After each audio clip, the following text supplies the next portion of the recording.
Cargador of the day. Ayan, ganyan ang bakasyon ng kuya. Ayan. Kaya?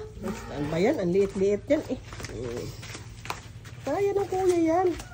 Oh, dito dyan. Oh, tapatayo mo yung mga sako. Oh, di ba? Kaya? Ayan, pakain kami ng baboy today. Ang aming mga inahin. Ayan, si kuya. Siya ang nag-washing. So, nag-help si kuya for today. Washing sa mga bahay ng hinahin. And then, pakita ko sa inyo guys. Ay! Huwag mo nang hilahin masyado. Makuputol. Ang aming biik. Ayan sila. Nagwala na. Kasi binigyan ko ng Madrid de Agua.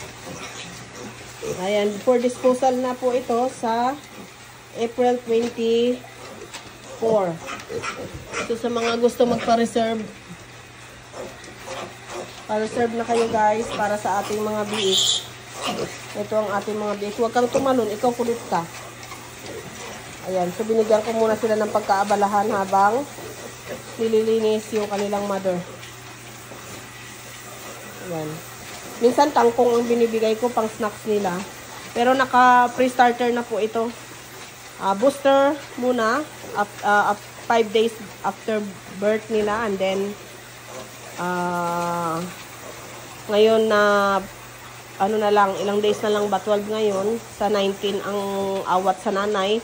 24 ang disposal kasi after 5 days na naawat sa nanay ko sila pinibenta. So, mag-pre-starter na sila today. I-mix ko yung booster feeds nila. So, ayan o, tatakaw. So, yan ang binibigay ko pagka, pang snacks or kangkong. So, ayan ang ating kuya. Kuya, linisin mo yung likod doon kasi maraming pupo doon.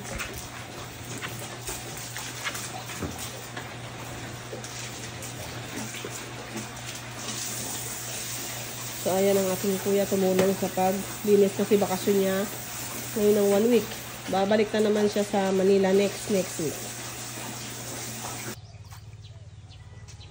Hindi, dagdagan mo pa dito.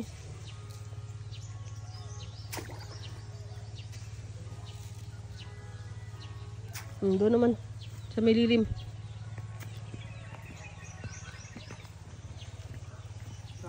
Doon. Sige, diretso.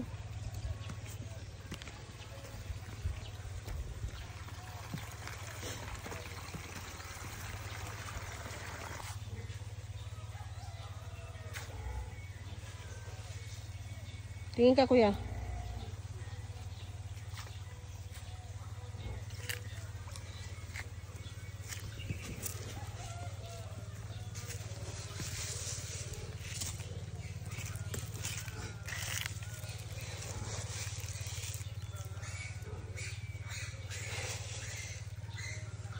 Sige.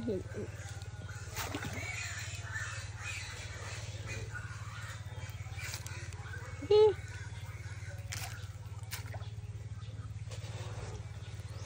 Doon. Gisan mo.